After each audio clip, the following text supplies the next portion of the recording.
I will say first of all that for me it's exciting because my friend here, last time we saw each other was on the border of Afghanistan when we pulled out together about 200 girls from the hands of the Taliban. So very exciting to see you. Yeah, so I think we want to have a briefing not just about Israel but actually about the whole humanitarian situation of the evacuees here in Eilat, which is, I would say, the hotspot, the number one hotspot for evacuees in Israel. And we wanted to do it here, first of all, in a quiet place because, you know, it's very sensitive with the evacuees themselves. And later today you'll be at Nir Oz, which is one of the kibbutzim that suffered the worst massacre, where about a quarter of the population are either murdered or kidnapped following the October 7th massacre. So, first of all, about Eilat. Eilat, for those of you who don't know, really, we're literally 1 kilometer from the Egyptian border. Jordan is there, Saudi is there. You see 4 countries from this spot exactly. And Eilat, the total population has doubled with evacuees. There's a little bit more than 60,000 evacuees. Now, this number is a little bit tricky because, as you probably heard, there are people who are evacuated by the government, and there are people who self-evacuate themselves because they can't stay in their home. So it's very important to understand, because the people who are evacuated by the government receive food and shelter. The people who self-evacuated are covered, either covering themselves or covered by different donors and philanthropists. And you'll see and you'll hear from both today. So there's 40-something hotels in the city that are hosting evacuees right now, and a lot of them have been here now for more than a month. And the big question mark that all of these evacuees are asking is how long they will have to stay here. Many of them have no idea when and if they'll be able to go back to their homes. Of course, because of the security situation surrounding Gaza, but also some of these kibbutzim, like Nir Oz, has been completely devastated and the whole kibbutz is burned down. So they are right now think that it will take at least a year, probably even 2 years, to go back to their home. And of course, that only depends on the security situation in and around Gaza. So here in this spot is a very exciting place. If you would come here yesterday at this time, there was nothing here. Literally from 3 p.m. our team here, led by Yogev and Guy and others, are putting up these tents that hopefully within a day or two will be full of school children from the areas that was evacuated, from the Regional Council of Eshkol. The Regional Council of Eshkol is in the Gaza envelope. This is the main part of the areas that was evacuated, where all the kibbutzim and the moshavim are, including Nir Oz that you will visit later today. So we are opening the schools in close partnership with the Regional Council of Eshkol, with the head of their education department. And some people ask, like, why is school so important now? You know, with all the respect to math and English, it's not the first priority now, right? We have hostages, we have people who are so traumatized, but schools are more crucial than ever to restore some sense of normalcy, some kind of stability in a very unstable world. And that's the work we've been doing here and in the Dead Sea. So before this school will be open, we already operate quite a few schools in the hotels that are like temporary schools in each hotel. And this will be actually the first school that is open here for all the kids from the area. So probably in 2 days, it will be filled with 600 school kids, elementary school kids from the region. There are 18 tents here that our team established. So Shachar mentioned about Israid. For us, it's a historical moment because we never operated in Israel. Israid was established 22 years ago with the vision of bringing Israeli expertise to disaster areas around the world. Since 2001, we worked in 62 countries, including, by the way, many countries that don't have diplomatic relation with Israel, like Afghanistan, like with Syrian refugees. Even in Iraq, where we worked with Yazidi survivors who survived ISIS massacre. So for me, one of the most heartbreaking things is to hear the stories from the evacuees here and to compare them to the stories we heard from survivors of the Taliban or survivors of the Assad regime or survivors of ISIS. Unfortunately, we have a lot of experience with similar communities. And the main humanitarian need that we see in the long run is the mental health and trauma. We call it a generational trauma. It's a trauma for these whole communities. And I'm not even talking about the ongoing trauma, which is the uncertainty about the hostages. You'll meet a lot of families of hostages today. And of course, the ongoing trauma of the war and bombing that's still going on in Gaza and the surrounding area. So for Israid, yes, we are a disaster relief organization, but we also understand that the needs will be long-term. It's also unfortunate that the world's attention and media is part of it, so it's very important for me that you are here, is very quickly moving on. And by the way, that's something that we've seen all over the world, including in Ukraine, Afghanistan, everywhere. In the beginning, there's world attention, but people are left behind and are abandoned, and they feel that they're abandoned by the world and they're re-traumatized. So for Israid, it's important not only to be first on the ground, and we have been operating with evacuees from day 2, from October 8th, basically, a day after the massacre. It's important to be here in the long term and to share these stories and to share these voices and to support these people for as long as they need us. Because unfortunately, again, there's a lot of research about it, that PTSD could come after 10 years, after 20 years. In fact, in Israel, we've seen the trauma of the Holocaust. We've seen a lot of PTSD cases in the early 60s, almost 20 years after. And, you know, we learned that these were Holocaust survivors who weren't treated. We've seen it also in the Yom Kippur War in 1973, that in the early 80s there were a lot of cases of PTSD. So we know it's crucial to start supporting and treating and provide emotional support from the first moment.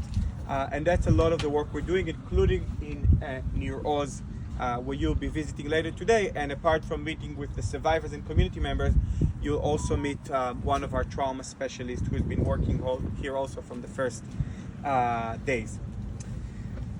So I think I'll stop here. If people have questions for me or specifically about the situation in Eilat, we do work very closely. Some people ask us about the government and the government response, and I think it's a fair question. We are a non-political organization. Our goal is to do, we're representing the Israeli civil society.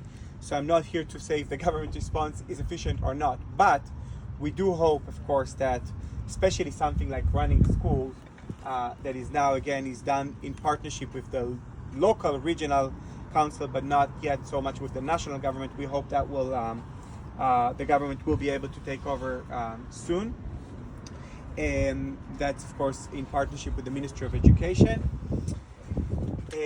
But we do work very, very closely with the local government. So the city of Eilat, in that case, who is hosting these evacuees. I don't know if you've seen, and I don't know if you read Hebrew, but there were beautiful signs all over the road from the airport here of the community of Sderot, for example, who has been hosted by Eilat, thanking the city of Eilat for their beautiful hospitality.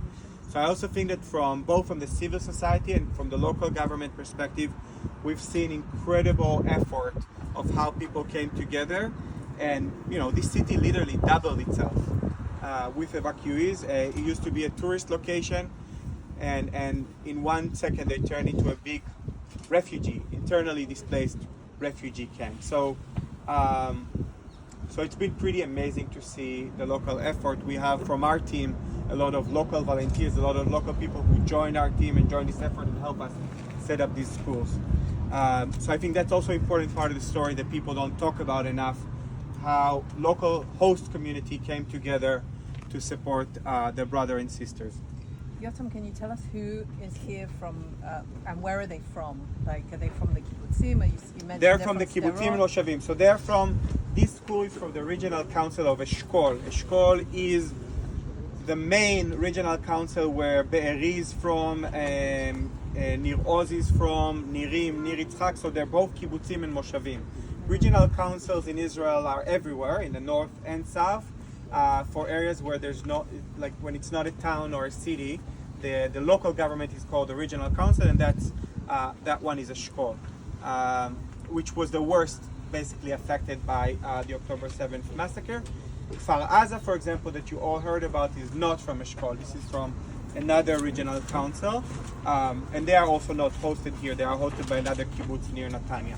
But I will add that before being evacuated, the Eshkol Regional Council, because it is a sparsely or more rural area, the children all went to school in one school. They had a regional school, Yeah, they and know something each that other, we've exactly. heard from evacuees working with them, even when we have temporary schools inside of a hotel, is that the children aren't really with their friends, right? Yeah. All of the children from the same grade having the routine of going to school with your classmates, with your teachers, takes place in a communal setting across the regional council, and this will be the first place where children from different communities who are used to going to school together will be able to go to school together once again. What Exactly. about the kids from Sderot though?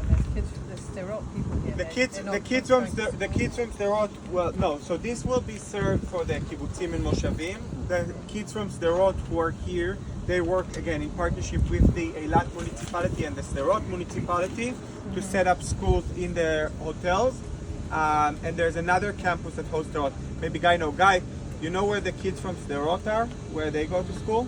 Here in the Ben Gurion campus, So Ben Gurion University of Be'er Sheva, they have a small campus here in Eilat, and they're hosting the kids from Sderot. Sorry. but Yeah. You said that the population of the city almost doubled. But More than doubled. How many official evacuated people are there here in Eilat? The numbers that we know of is 60,000. 60,000. 60, yeah. And where do they stay? Basically, I mean, they stay. They mainly stay in hotels. Hotels. All of them are staying in All the hotels. hotels here so have the capacity to absorb Pretty them. much all the hotels here are hosting evacuees now. Almost all of them. 60,000 evacuees. Evacuees, yeah. So almost 60,000 beds in the hotel, the rooms. The rooms, yeah, it's full occupation. Who's paying for those? Yeah. Out of Okay, curiosity. so that's a good question. So, and it's a bit tricky one, and that's why I said the number is the numbers that we know as of last week from the municipality are 60,000.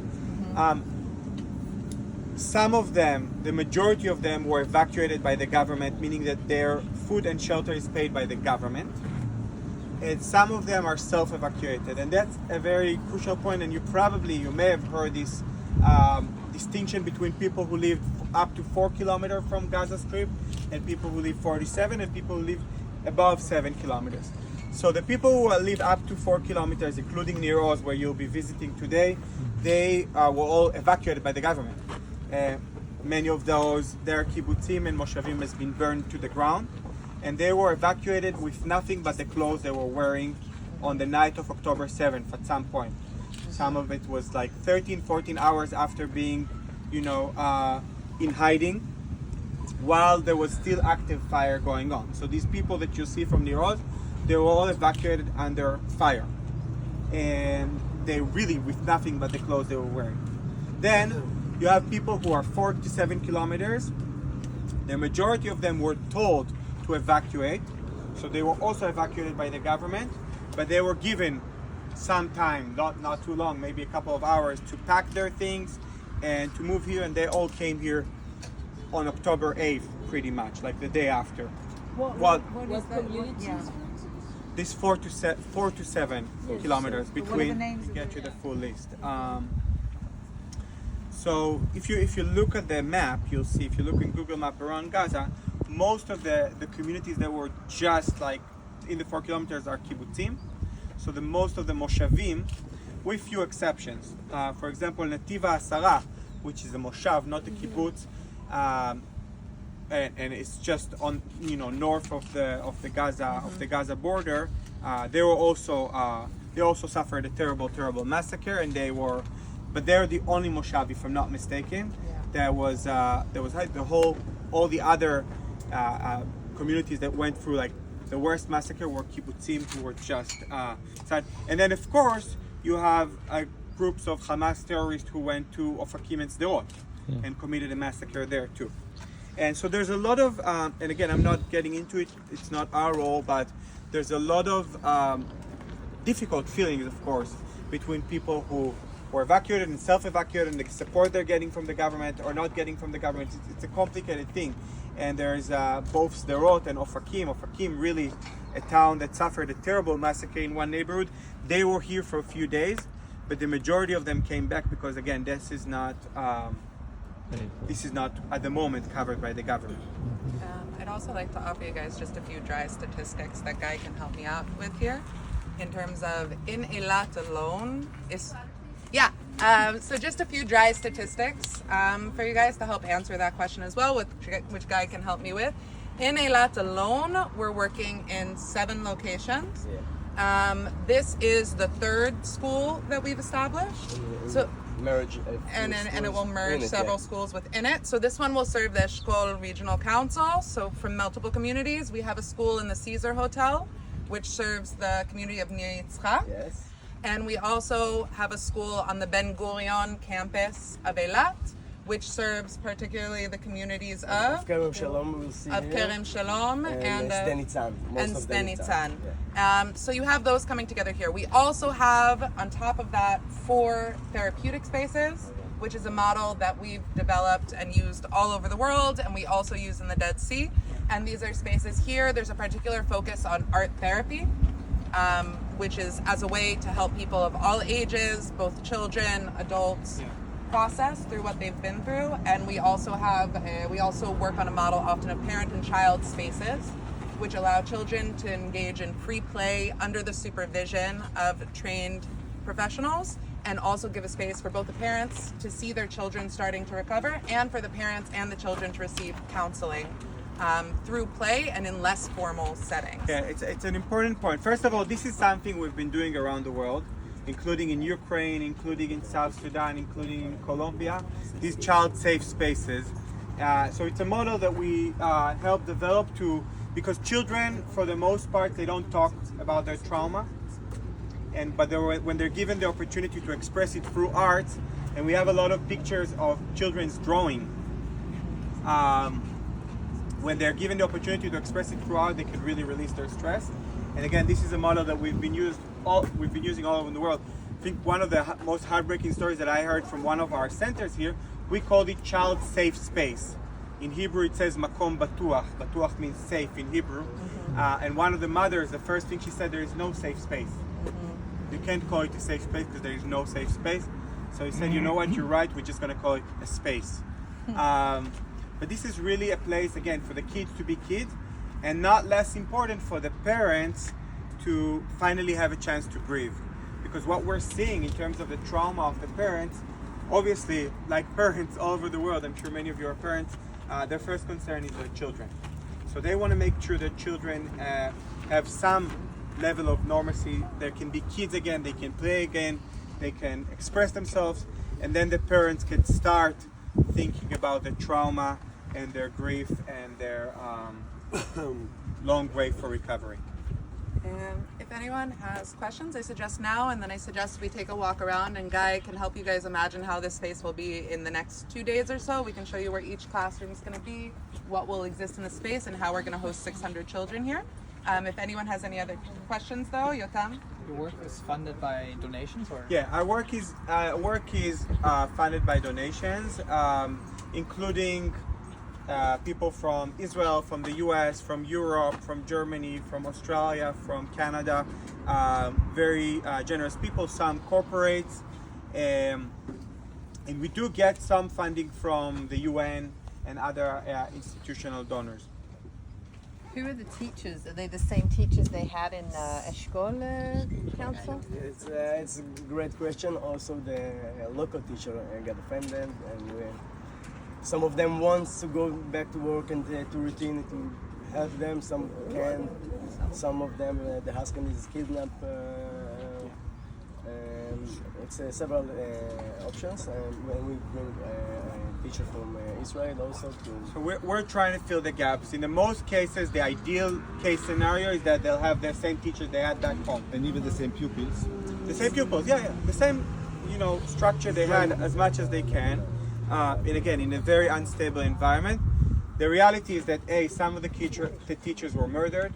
I don't know the exact number. We can try to get it for you. Some of the teachers were kidnapped, and many of them are drafted for reserve. So there's a lot of humanitarian gaps, we call it. So Israid is actually hiring teachers, school principals from all over the country to fill in these gaps. And again, we hope that this is something that the government will take over, but in the meantime, this is something we're doing. How long are you planning on? What? What's my title? I'm the CEO of Israid. Since when? I've been the CEO since 2016 and with the organization since 2011. I was employee number 2. Now we have globally a little bit over 400 employees.